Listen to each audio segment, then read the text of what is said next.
Good afternoon. How are you on this President's Weekend? It's the Thomas Jefferson Report. Right now it's at 46, but it feels very comfortable. There was wind earlier. There's not so much wind now. So it's not a bad day. The talking heads today are kind of interesting. Congresswoman Cheney talking about the failure to move the Ukraine vote and pushing that it go forward because Ukraine is in a very difficult situation and requires an infusion of the funds that they expected from us and that we expect to send to them and that the Senate has agreed makes sense.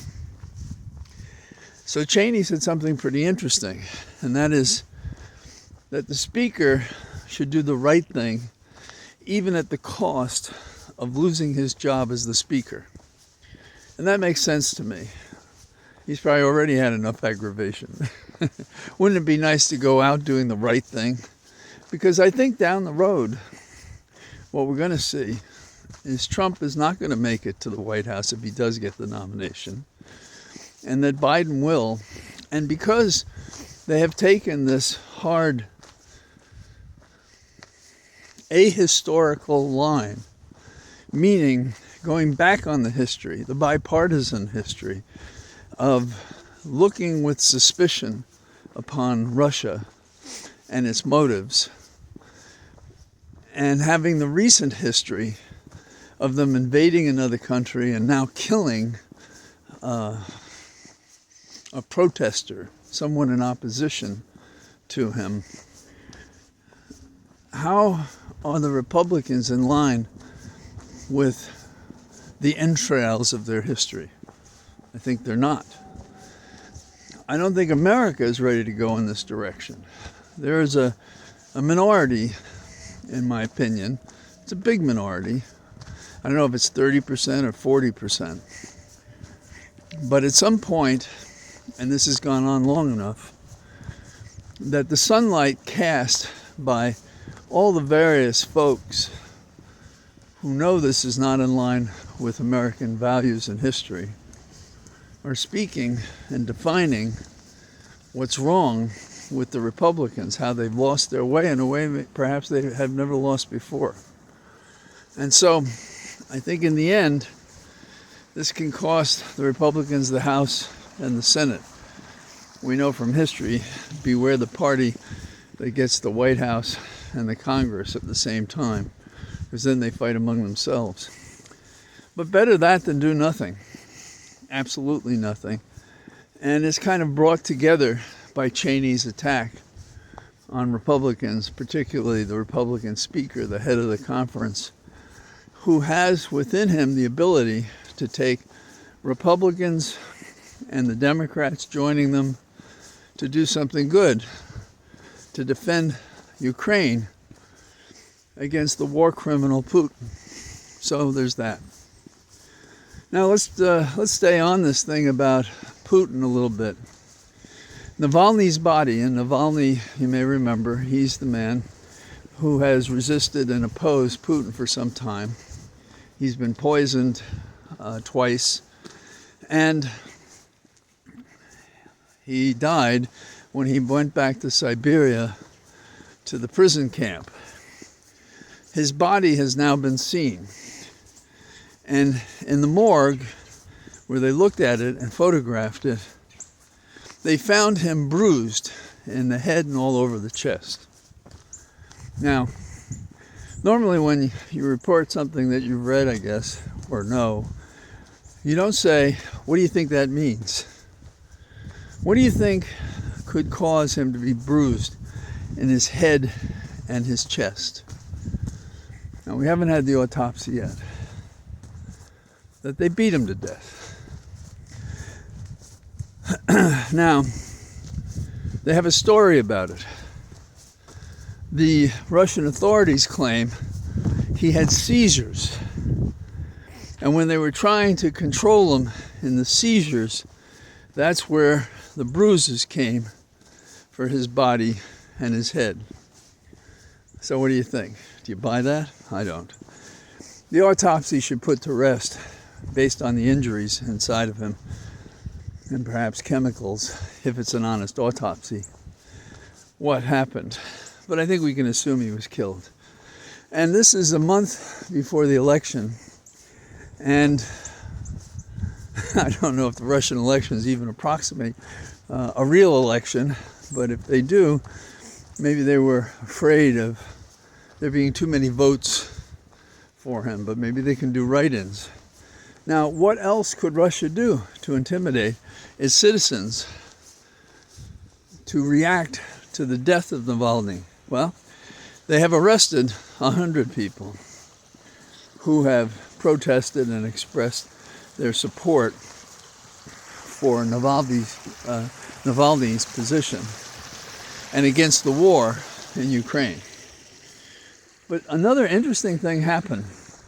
There are 400 people across Russia who left flowers at various locations in remembrance of his effort and his opposition, but also to the manner of his death, which was a violation of the free expression of the people about their leader, whether or not they would remove him. So, and we can't ignore this is happening 1 month before the election. Now let's turn our attention to another,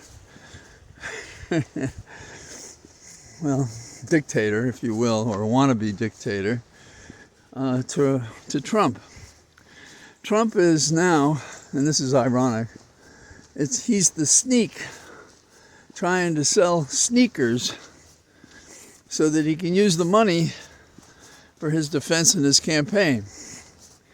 And the sneakers he's selling are these gold trainers for $399. I think they're calling them Never Surrender High Tops. Don't run out and buy one. And if you see anybody wear them, make fun of them. You think the bottom is put together with paper or cardboard? Now, these shoes normally sell for $199. So I guess Trump hopes to get the difference to pay down the $354 million from one suit and the $83 million from the Carroll suit. So that's a pretty, unique way to defend, to pay the penalties of court. So he can't look ridiculous enough to me, but I hope his sales go badly. Now there's one other thing that is really bothersome. Every day, practically, we hear about the age of Biden. No news story, nothing has to happen. Just say, so what do you think's going to happen? It's like with homework, there are enough stories to talk about, to cover. But they want to be the gossip channel. And so we hear, what about age? What about this? And we're in a society that suffers from ageism, meaning prejudice against those who are older. And apparently we make no bones about it. It's quite all right to do it. Now, let's face it. Some people don't live to the age of our two candidates for the presidency, right? But they have. And the occasional breaches by choice of word or losing oneself on a page. Now, let's take Biden.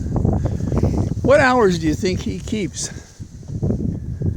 How many people at the age of 50 could keep the hours he keeps and still find time to exercise each day and to campaign for office and be briefed and debriefed on what's going on in government and intervene and be a part of say 50 top issues in the White House right now? Because the issues in the White House, I learned when I thought for a time I might have an opportunity to be in the counsel's office. To be in the White House, that's the place where an issue comes that could not get decided anyplace else. Now, there are in the Eastern cultures, think Confucius, great respect for age. Not blindly, but there is assumed that with experience comes some wisdom that you become more adaptable because you've seen things and you survive and adapt to them. You may be more mature in that sense. So there are 47 million people in America who are over 65, and 80% who are over 50, just 50, suffer age discrimination. Are we selling short a nation of people that has something to offer the nation other than to suffer discrimination because of their age? Now, who among us wants to have a 12-hour working day as an administrator and as a candidate for national office and deal with all that that means? But there are people who do it and can do it. Now, Reagan was thought to be of an advanced age when I think he was 69, and he ran for office. Well, you know, some people do things that others don't, can't, suffered the, if you will, the lottery of life, which can compromise us by this walking meat we inhabit that can fool us. You can do everything that you think is best, but you never know when the wheel is going to change. You're going to find yourself on the bottom of it. And so I've said before that I think the golden age is the age that you get to live that someone else did not, and you honor them by living the life as best you can. And you have to say that these two guys, given different methods, have managed to be very active at these ages. And the other thing is, okay, once you talk about it, do you talk about it when you have nothing else to talk about? And it's very funny when you hear a correspondent or an opinion maker make an error in the choice of words while they're talking. So, where do we stand? I think we stand at a turning point now that the trials are being chosen, that the money fines are being established. Soon we're going to have a conviction of Trump, and it could be New York, could be DC, could be Georgia. I'd be surprised if it was Florida, but it's possible. This is just a question of time he's going to be convicted. And then it's a question about how many Americans can be fooled to believe the conviction doesn't mean anything. And they're out there, but I don't know that they're out there in sufficient numbers. So tomorrow's President's Day, and I posted Whitney Houston's Star Spangled Banner. Such a beautifully sung song.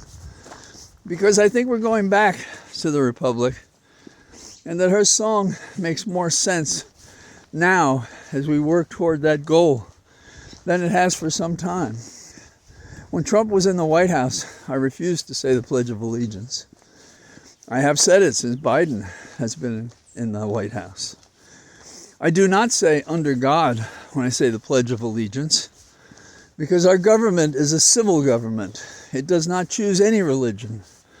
There is no God that all people worship. It was put in place in the 50s. And I underscore it because it is part of the problem with the evangelicals, who don't even read the scripture they propound justifies their evil hate and declarations against all manner of people and policies, in large part based on venom, but also on ignorance. And a nation that expects to be ignorant and free has never been and never will be. So, and that was Jefferson, by the way. He did the weather report, and he came in for my final remark. Freedom is freedom to think. Freedom is being represented. Freedom is being treated the same as everyone else. Freedom means that the Constitution, when it says to promote the general welfare, is talking about a lot of things that no Republican seems to believe in. So, for my glorious trek today through the Cathedral of Trees, I wish you well until President's Day, and if I can, I'll get out and I'll talk to you then. Bye-bye.